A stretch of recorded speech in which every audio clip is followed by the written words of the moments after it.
Welcome to episode 8 of Before the Pros. My name is Perry Becker. Today we're joined by a two-time Olympic gold medalist, former world and American record holder, and head swim coach at the University of North Carolina, Mark Gangloff. Mark, thanks for coming on the show. Perry, I would rather be nowhere else other than here with you right now and having this conversation, so I'm very excited to be here. Well, I appreciate it, and you're the first coach that I've had on, so this is definitely a good perspective to have, so Thank you. I want to start, obviously I want to get into your athletic success, but first I want to start with your coaching career and more specifically at Carolina. So you inherited the program in 2019 and they were towards the bottom of the ACC, towards the bottom of the NCAA, and have built the program up. And specifically 2 seasons ago, the women finished in the top 10 for the first time in 20 years, and the men were also inside the top 25. So that was huge. But this past season, we had a little setback, a little plateau. How do you look to continue growing the program into your 6th season as a head coach next year? To me, I think about placings certainly can be indicative of where the program is going, and so the fact that our 2023 season was more successful than our 2024 season in terms of place. But I think there's so many things that I can point to between the 23 and the 24 seasons that were steps forward. I think certainly on our men's program, we got better culturally. And I think that, the dedication and commitment amongst the team is better. And whether or not that's reflective in the overall rankings is not there yet. And I think what I can point to is where the future and who we have coming in, who we have on our team, and who we have coming in as my measures for success. And I have the luxury. College kids, they do their 4 years and they're done. But for me, I can envision Carolina swimming and diving over a longer time period. Over a 10-year period, something like that. And I know, and I'm so confident about where we're headed. And I think that that's an important thing for everybody to remember, is that when you come into a collegiate system, you are part of where the long-term trajectory of the program is going. And I think that you could probably attest to that a little bit too. Oh, definitely. Yeah. I mean, my goal this year was more from a cultural standpoint than a place standpoint. And I agree with you. I like where we're set up. But you talk about a 10-year plan. And I mean, when you look at Bob Bowman, his time at ASU, I mean, it took him 10 years to get Arizona State to the top. So before his leave to Texas. So you see that and you think more long-term rather than short-term, which is good to hear. But you talk about, recruits coming in next year, excited about next year's class. Obviously, our younger classes swam very well this year, but especially on the men's side, international recruits have been huge for us. You look at Lewis, Sebastian, Patrick, even the women's team has had some, and divers as well. So kind of why is it important to recruit internationally when you're trying to build a program? To me, I think it's really important to recruit internationally. I think it's part of the collegiate experience, both for them coming over here, but I think it's also a really important experience for you and other athletes from the United States to get to know more people from around the world. I can remember that from my own athletic career. I loved getting to know the guys from France or from Brazil or wherever else they were from. And so I think that, I think collegiate swimming is a place where you can actually create a bigger melting pot of more people. There's obvious reasons from a performance perspective that you want to recruit internationally. You can, swimming has the luxury of being able to look at times that are comparable wherever they are in the world. So I can very accurately assess who an athlete is from far away, and I can contact them via Zoom or FaceTime or whatever it is, and I can kind of show them what we have to offer, and we can do all of the recruiting remotely. And that's a real advantage when you're building a program is to be able to do that. the fact that Carolina's a great academic school is also appealing to a lot of international athletes. So that's an easy sell, and they can do their own research on that aspect of it and know that they're going to come here, get a great education.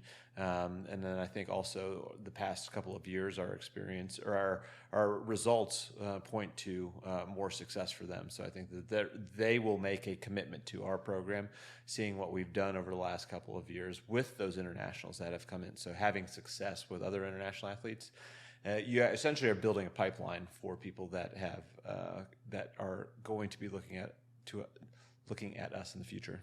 Yeah, absolutely. And you talk about the culture with Patrick specifically, like him speaking French. He's been able to talk to French recruits, like other Canadian athletes.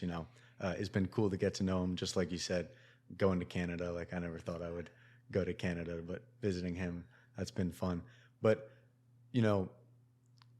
international recruits and even recruits that are out of state technically cost more from a scholarship perspective. So eventually you kind of want to shift as well to getting more local recruits, which is difficult when the school down the road from us has built such a good program there. So how do you look to build more within the state? Sure.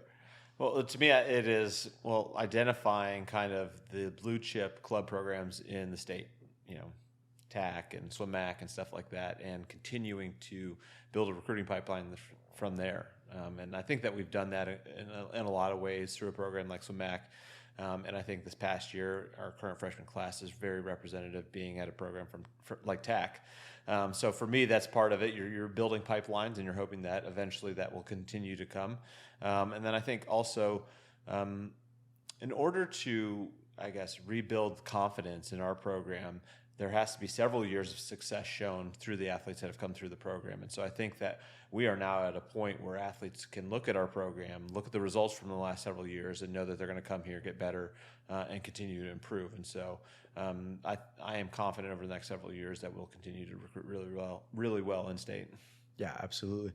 And what's kind of the biggest thing that you point to then when you're recruiting of like, look at this improvement that we've had? What's that one thing that stands out to you over your time here?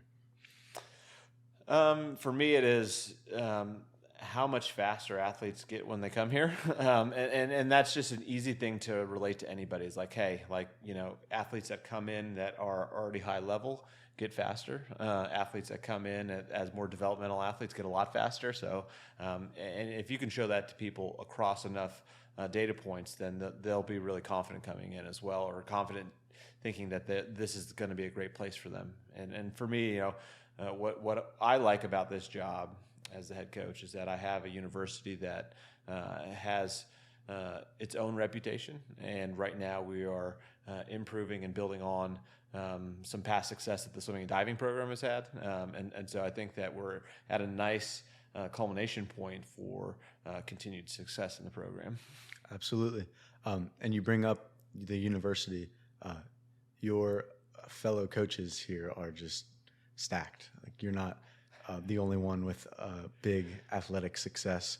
You have Aaron Matson, who is extremely successful field hockey. Coach Davis, he was a great basketball player, NBA, all that. So being surrounded by those high-level coaches, how does that help you as a coach? I'm a competitive person first and foremost. So when I see other people's success, for me, it is like, I want to do that too. I think that is one of the primary reasons I love being here, is because I'm in an environment where people are achieving across many domains. And just like you want to get involved in a great team that's highly competitive, you, as a coach, you want to be a part of a staff that's highly competitive as well. And the other part that I really enjoy about it is just sitting in a head coaches meeting and being able to listen to Anson Dorrance or Jenny Levy and just hear them talk through the dynamics of their team and the struggles that they're having, or I shouldn't even call them really struggles, but it is how they're evaluating the team dynamics that happen across all sports. So I try and find some commonalities, even though they're soccer players or lacrosse players, that we can apply to our team and make it better. And for me, just sitting in meetings and trying to soak up all of the knowledge that's in that room has made me a much, much better coach. Yeah, definitely. And to that point, you talk about, I've seen big growth from you in my 4 years as a coach, especially the last 2 years. I think you've grown a lot as a coach, and I appreciate that. But we talk about changes over the last 4 years, and the college dynamic has changed completely. We added NIL. The transfer portal has become significantly important. So has that changed your plans to grow a championship program? For me, I try to keep consistent within our team the core values of our program. I think that will stand the test of time, whether or not there's NIL or the transfer portal. I think that so long as we stay true to that, we're going to attract the right people to the program.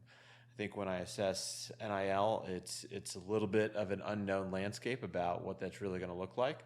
On my end, fundraising end, I have to continue to try and build the excitement around trying to recruit top-level athletes and potentially, I haven't done anything with it, but building up a pool that allows, or I should say, a support staff that is willing to and go out there and offer NIL opportunities to incoming athletes.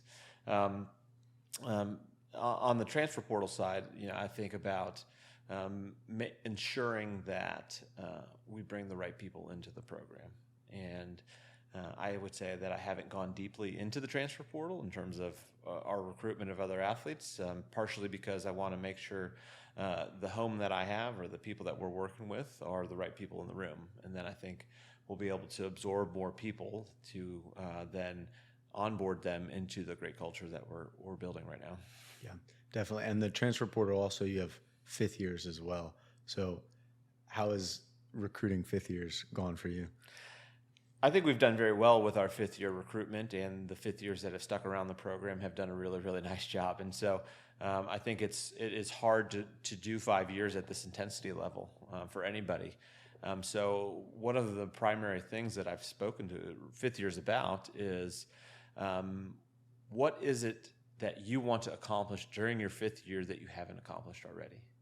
And if they don't have a very defined goal and expectation for what they want to accomplish, they're going to struggle with motivation, because it is a long period of time to be in this high pressure situation and trying to achieve high academic standards. So they have to have some internal drive, and they have to know what that is in order for it to make sense to have that fifth year be as successful as it can be. Definitely. And, this is our last year of fifth years coming up with Patrick and Boyd and Aranza on the women's side. So that'll be good to have them, stay on the team and continue that success moving forward. And they seem definitely motivated about it for sure. But to move as well into, that's not the only change we've seen in NCAA. It's not just NIL and the transfer portal. We've also seen some big conference realignment, especially next year in the ACC. The ACC historically is a great swimming conference. The women's side, I would say it's the fastest conference in the country, and the men's side, it's probably just behind the SEC, with next year looking to be right there, even with the SEC. So because we're adding Cal, Stanford, and SMU, who are all great programs. So when you see who the ACC is adding, do you have any concerns around that, or is that just an opportunity to compete against the best schools? Whether or not I have concerns about it doesn't matter. It's the nature of the competition that we're in right now. In some ways, I can get very excited about it, right? And I think just competing against good people get better. Like, I think you put two people next to one another, and so long as the competition is high, whether or not that you win or lose, you get better because of it. So for me, I think I do think that our program is going to grow because of it. In terms of standards, expectations, I think that's going to drive performance within our program in a big way. I think that there are some strategic things that I think through about, how much investment do I want to make at the conference meet itself, or do I want to more focus the team around competing at NCAAs? And so that's just a little bit of a balance. And there's not I wouldn't consider the change between those two things significant. I would call them minor adjustments. Maybe I prepare athletes and give them 1 week's less rest into ACCs or something like that. So to me, there's modifications that can be made within the program and with each individual's training plan that I'll make based on how I feel like the team is looking. Yeah, definitely. Because ACC meet just got a lot faster for sure. And we were one of the few universities in the ACC that voted against adding Cal, Stanford, and SMU. And that wasn't quite from a swim perspective. That was more from a travel concern perspective and the revenue that Cal, SMU, and Stanford could have brought more with them. So, that was a decision by Bubba, but that was more factoring in, football, basketball, baseball, even their travel schedule. With that in mind, are there any plans to travel out west at all? I'm sure at some point in time we'll go out there and do a competition, or we'll go to Dallas and swim SMU. Like it will happen, but it does put additional strain, and I'll have to figure out how to finance that. Yeah. And so for me, it is okay. Every third year, do we want to take a trip out to San Francisco and swim both Cal and Stanford and make it a trip? And it'll just have to be a part of a larger plan. It's not going to be, all right, next year we can just pick up and go there and swim these teams because, I don't have that budgeted right now. Yeah. And so there's a lot of different financial pressures that I feel, both with funding the multiple different buckets that I have to try and fundraise for. Yeah, and that fundraising bucket has gotten bigger because of, like you said, NIL, and now increased travel expenses. College sports as a whole are getting more expensive. They're also bringing in more revenue, which is great to see, but they are definitely getting more expensive, which puts, another, I wouldn't say burden, but has another task for you to do in terms of, financing and all that. But I want to move a little bit back to, the team and what we're getting ready for with this summer. We just finished up short court season, and now you have Canadian trials in May, you have U.S. trials in June, you have other internationals going for meets and cuts. So how do you prepare those athletes after a short course season to get ready for the long course season? And, this is the first Olympic cycle really in 8 years. So, well, I think that the planning started over a year ago. And so, I think in terms of quadrenniums. So I think in 4-year cycles.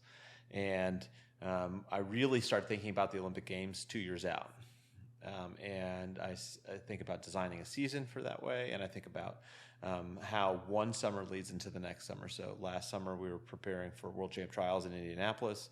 I was already thinking about how our preparation for the rest of that summer sets us up for the Olympic Games this summer. And you can attest, this fall we did a lot of long course training. And so for me, that was very a conscious decision in order for us to be able to do what we want to do in the springtime. Yes, at NCAAs, but at these multiple different trials that athletes within our program also want to be great at.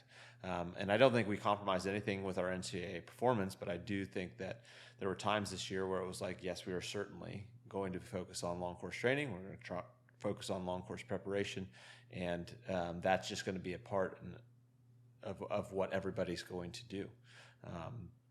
So that's certainly part of it. And then when you think about actually implementing after NCAA's a program, you're not implementing one program because not everybody's on the same page. You're implementing multiple programs. And so this portion of the season is actually the athletes and the coaches have to be very flexible to meet the needs of all the athletes within the program, because everybody's kind of headed in a different direction in many ways. So for me, it feels like a juggling act at times, but I do think that the team has learned how to, for each individual to be focused on what their objectives are, and I have a dynamic enough staff that also we can plug in at multiple different places and everybody can get what they need.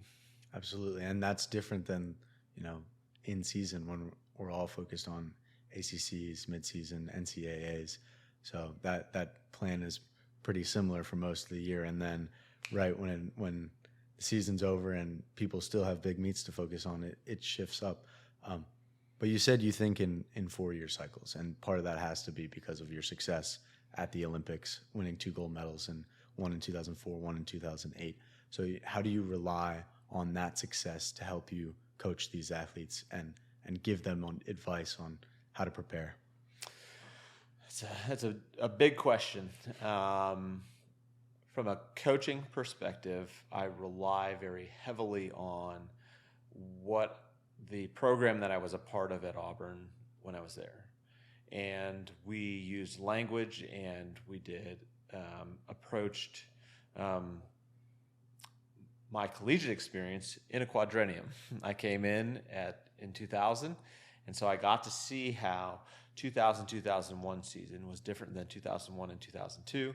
2003 and 2002 to 2003 was different, and then how 2003 and 2004. So each of those seasons had some minor modifications, even though you were doing a conference championship and an NCAA's, and then preparation in the summertime as well for the various different meets that I had during that time. So in many ways, I draw on that experience. It's not exactly the same, but there are similarities. And so if I were to explain what that is going to look like in the next 4-year quadrennium, like this next year, I feel very comfortable having a short course yards focus for the next season.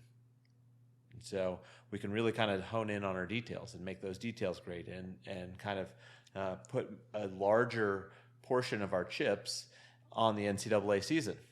Or I should say, I don't feel like I'm going to be compromising our long course season by doing that. And then each subsequent year after that, you move some of your chips over to the other side of the table. And so that then by the 2027-2028 season, you have a large, significant investment in long course training and competing. Yeah. And long course does, in my opinion, carry over, but you do need that big underwater focus, big turn focus in the short course season for sure. Mm-hmm. But you bring up Auburn, your time there, winning 2 national championships, and that just great culture that you guys had there. Mm-hmm. How do you try to implement that culture and bring it over to UNC? That's the hardest thing to do, because I had the great fortune of coming into a culture that was elite, right? I think that I myself and the class and the other athletes that were on the team when I was there, we elevated the culture. But I don't know that I would say that we created the culture. Okay, so we certainly had refinement and improvement, but I think that the people that came before me, certainly my coach David Marsh, who was, I would say, is the primary reason for that.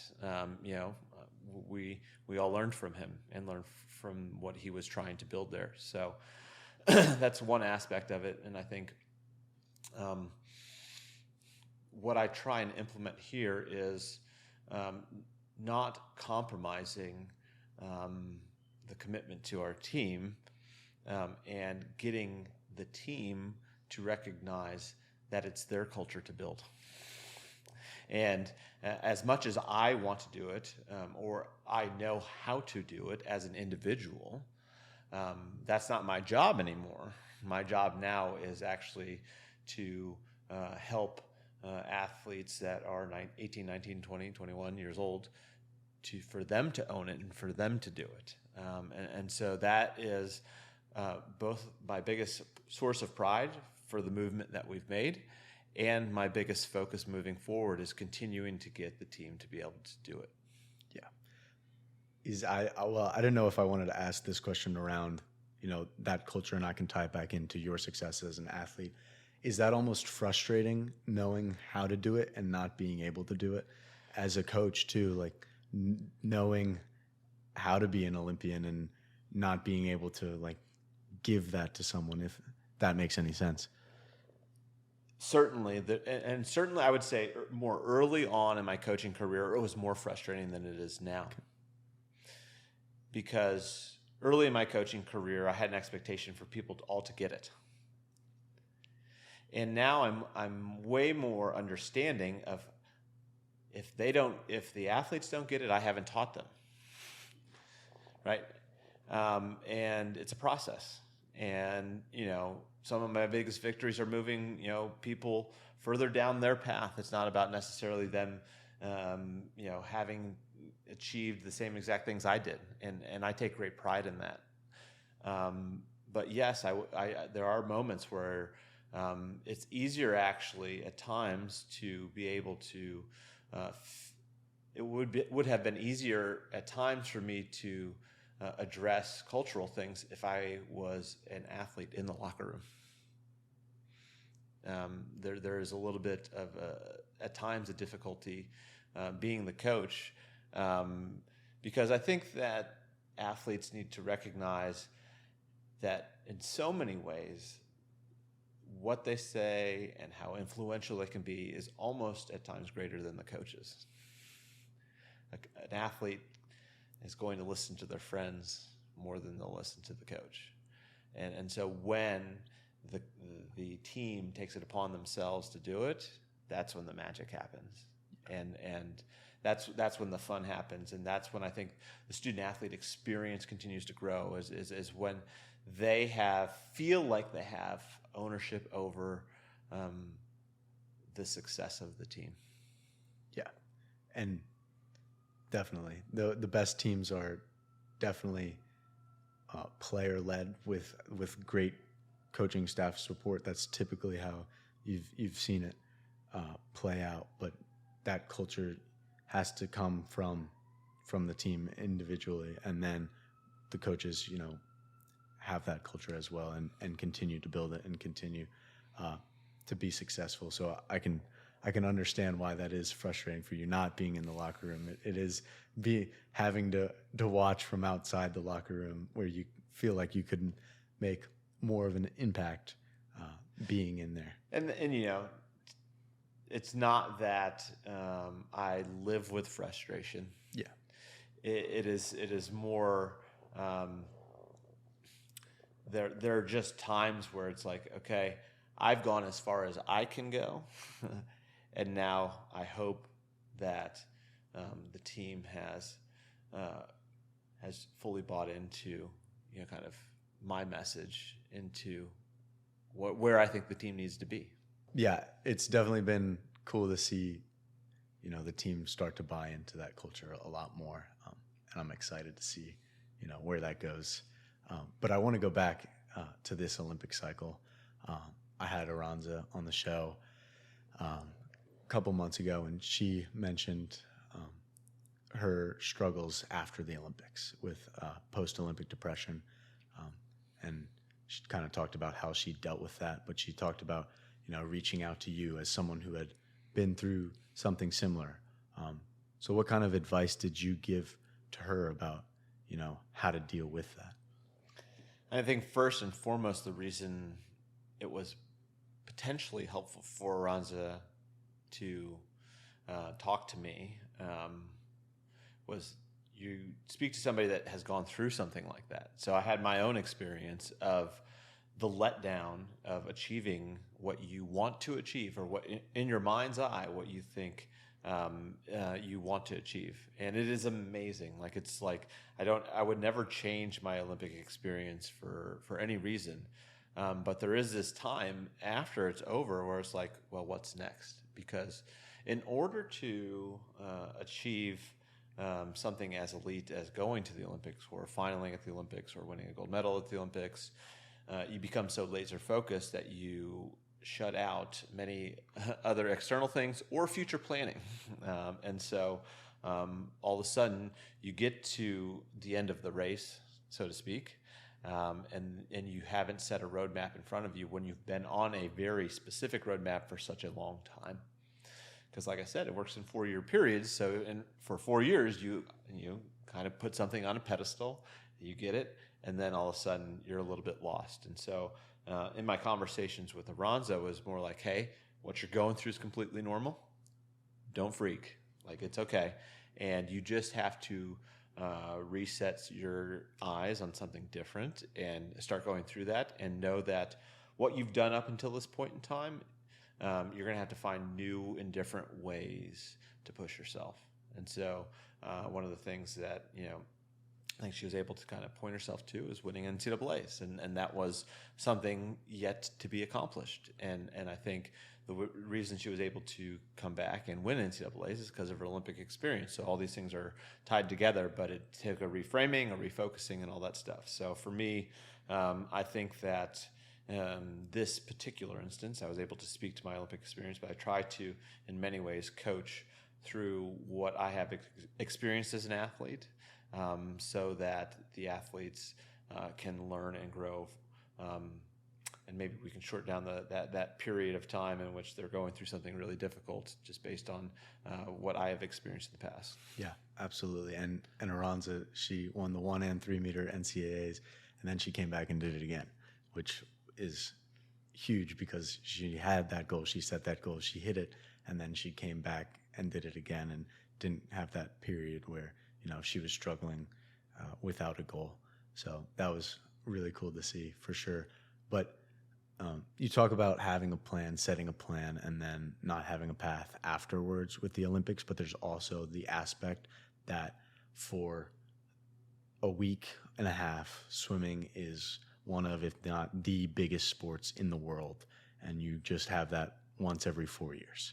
And it's like everybody's watching, everybody's intense, and then after that it's kind of like you have a period of where swimmers are hugely popular, and then it's kind of like, oh, I don't want to play with these toys anymore. Like that's like you guys are, we'll come back the next time around. Like so that's definitely another aspect to that Olympic depression, and that's not just a swimming specific thing. That is, you see that with track, you see that with gymnastics as well. These big sports that are heavily Olympic focused, that have that issues. So was there any of that played a role as well?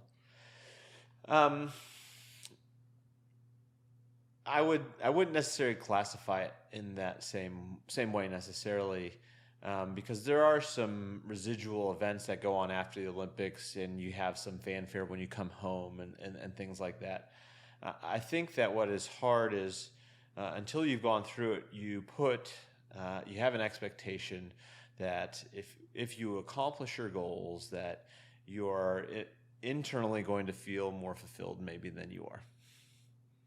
And so to kind of come back down to reality after elevating yourself and something that you want to accomplish so high, that is probably the reason that there are struggles, is because what you've put up in your mind doesn't necessarily make you give you the sense of peace necessarily after accomplishing it that you hoped that it would.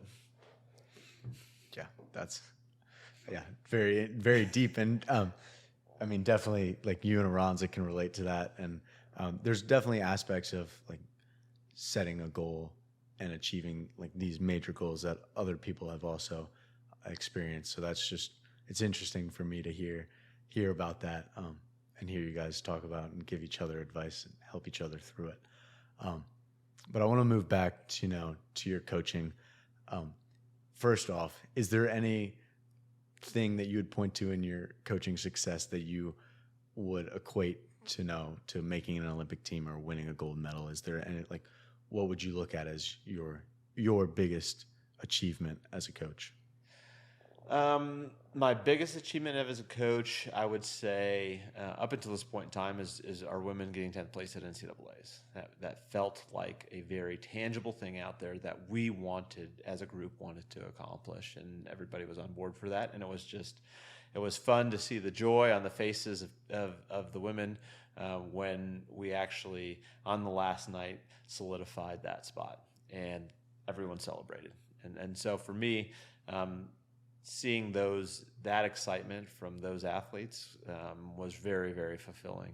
And for me, looking to the future, I would love to win an NCAA championship. I think that there's something so unique and special about that, because it takes so many athletes in order to accomplish that. So you really have to get a ton of people together on the right page. And so that's like the ultimate team building, is actually winning NCAAs. I'm very proud of individual success that I've had with athletes in the past. Fabian Schwingenschlugel at the University of Missouri won the NCAA title in 2016 in the 100 breaststroke, which was my event. So that felt pretty special. to help him in his process of doing that. A young athlete from Charlotte, Michael Chadwick. He was the first kid I ever recruited at the University of Missouri, and he went on to, the World Championship team, multiple world records, and eventually made his way back to UNC and swimming with me during his last couple of years of his career. Though he's swimming right now, which is kind of exciting. He's doing some great things down in Charlotte, but he's going to probably compete at Olympic trials this summer too. So just to be a part of his journey is a point of pride for me as well. Yeah, and you talk about him coming back to UNC. He was here my freshman year, and he was just a great example. And you have the pro team with Justin and Bailey as well, and those were, especially in my freshman year, those were great examples of people that we looked up to. And I remember Chadwick specifically. I wasn't at ACC's. The ACC team, the people there said they were over tapered, and word got back to us, so we hadn't competed, had our end of season meet, and that kind of trickled back down to us, and we started freaking out. He was like, "No, guys, like you can't get over tapered. You're fine." And that was a nice reassuring voice in our locker room of like, okay, we're gonna be all right. Like this, Chadwick, who's been through it plenty. He's had plenty of tapers. Is telling us we're gonna be fine. And we did. We went out and had a great. At least me personally, I had a great end of the season just because I believed what he said. I was like, I'm in a good position, and I trusted. So it's good to have those professionals who have been through it. You see that sometimes with seniors as well, but definitely that professional swimmers who have experienced plenty of it. So do you have any more plans to coach professional swimmers or build a pro team at UNC? Yeah, I'd love to. To me, I like the dynamic that a handful of pros can bring to a training environment, and I think it's really great to have that knowledge and have that expertise. I think it's also a great example for young athletes to look up to is when they see somebody. You approach sport differently when you rely on it as your income, just by the nature of this is how I'm going to earn my money. So you take practice at a different level of intensity. You take your recovery at a different level of intensity. Everything you do in your day, 24 hours a day, is focused around being elite. And you can notice those things. And so young athletes, just by observing a person like Michael Chadwick, who sets a really high bar and high example, they learn a lot from that too. So yes, I would like to. The potential downside of that is you're adding more moving parts into a pretty complex team as it is. So I don't ever want to have a pro team of 20 athletes. So I'd like to keep it small and specific, and but I think that having pros around is great. Yeah. Do you think that having a 20-person pro team would sacrifice your focus or the coaching staff's focus away from the college team potentially? I think I don't know that the college coaches would ever not prioritize the college team. I think that we as college coaches love working with college athletes, and we do it. I think the difficulty becomes when you add in a host of other meets and different preparations. It just becomes a strain because you're trying to bring athletes in at different times and run different workouts for them. And there's a certain level of coaching fatigue that you can get throughout the day. So oftentimes in a day, if I've done more than 4 hours of coaching between the morning and afternoon workout, let's say it's a day in which we do a 6 to 8 a.m. workout, and then practice starts at 1 and doesn't end until 4:30. From 3:30 to 4:30 is the hardest hour to coach, and just because you've expended yourself in every way that you can in order to kind of get the most you can out of the athletes, and oftentimes you feel like I'm running out of steam here, and just like you would in any other environment. So that is the complexity of adding pros. Yeah, and when you say you're coaching for 4 hours, it's not like you're going home taking a nap between that. Like you're working on like we talked about, you're working on fundraising, you're working on recruiting, you're working on almost all the dirty work, so to say. That's not just, oh, you're the head coach, like you just coach the athletes. No, there's plenty more that you do between 8 a.m. and 1 p.m. To help put the program in a successful position. So that's interesting to hear that 3:30 to 4:30 is fatiguing as well as an athlete. I'll say that. But I can imagine as a coach, it's fatiguing as well. But to that point, I want to talk about your coaching goals. So you'd like to, have a couple pros. Talked about winning a national championship. Is there anything else that you look towards, short term and long term, as these are the goals that I have as a coach at UNC? I want to be an Olympic coach sometime, and a U.S. Olympic coach. And for me, that's was a part of my athletic experience that was so meaningful. And I'd love for that same thing to happen as a coach. And so that's going to require putting kids from the United States on the Olympic team. And that's a difficult thing to do, but I think that it's possible, and that is an aspiration of mine, certainly. I think that,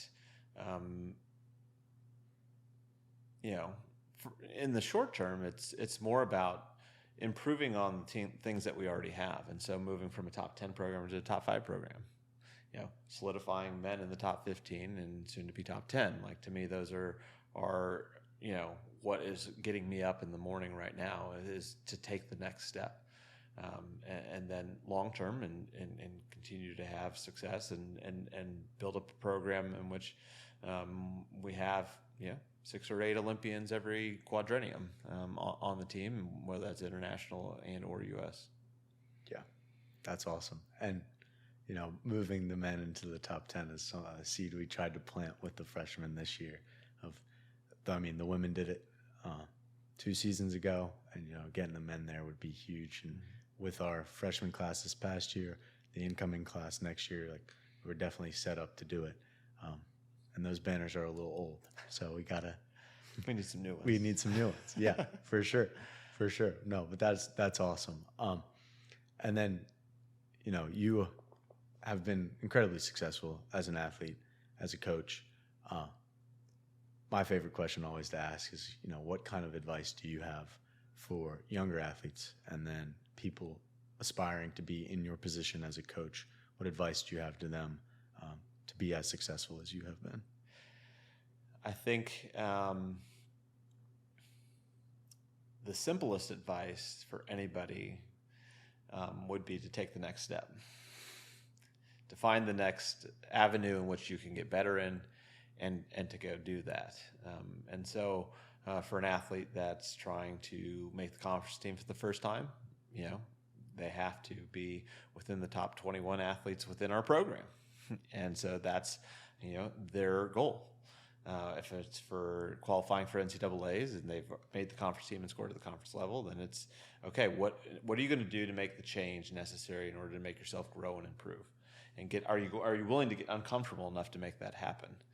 And for me, also having a clear vision about what you want to accomplish is really critical too. So you're not just going to continue to get better without specific aims. And so clearly defining that, and then actually working backwards for where you want to end up, and what it's going to take every step along the way, and really trying to plot out each step with as much detail as we can in order to accomplish that goal. So, and then probably a simple recognition that it's going to be difficult is also an important piece that we have to continue to talk about, and that the path to success is not a straight one either. And so there's going to be ups and downs. There's going to be injuries and illnesses and things like that. And if we focus on the journey and not the destination, the majority of the time, okay, so I say that very intentionally, like, you have to know what the destination is. That should be about 5 or 10% of your thinking, amount of time that you spend thinking about it. And then 90% of the time you should be thinking about and experiencing the journey that you're going on. Yeah. And it's a good feeling when you end up focusing on the journey. That helped me a lot. And then also buying into the fact that we do hard things. I don't know. I really liked that. It was funny. It's kind of a meme, but it is there's a lot of truth to that, of the fact that, swimming is not an easy sport at all. So when you accept that, and focus on what you're doing day in and day out, it helps in the long run for sure. Well, it can become a point of pride. Yeah. And for me, that's, you can either try and push away things that are challenging, or you can accept things that are challenging and develop what your belief is in yourself through going through them. And so I know that I can accomplish a lot of really difficult tasks, and I know that I can push myself through a lot of difficulty because of the adversity and difficulty that I've experienced in the past. And whether or not my athletes win NCAA titles or Olympic gold medals, if I have developed within my athletes a greater resiliency, I will have felt very, very successful, because not everybody's going to stay in sport for as long as I have, and not everybody's going to necessarily reach the same levels that I did. But that has nothing to do with an individual's character and who they are as people. And so for me, that is equally as important as many of the outcomes that we all shoot for. Yeah. Well, that's great. Well, thank you, Mark, for coming on the show. I'm looking forward to, seeing the team continue to improve this Olympic cycle with the athletes that we have, and then moving forward into your 6th season as head coach at UNC. So thanks for coming on the show. Perry, thank you for having me on. It's been a pleasure to watch you as an athlete and to see all of this coming to fruition for you. And I know that this is just the beginning. Well, I appreciate it. Thank you. Be good.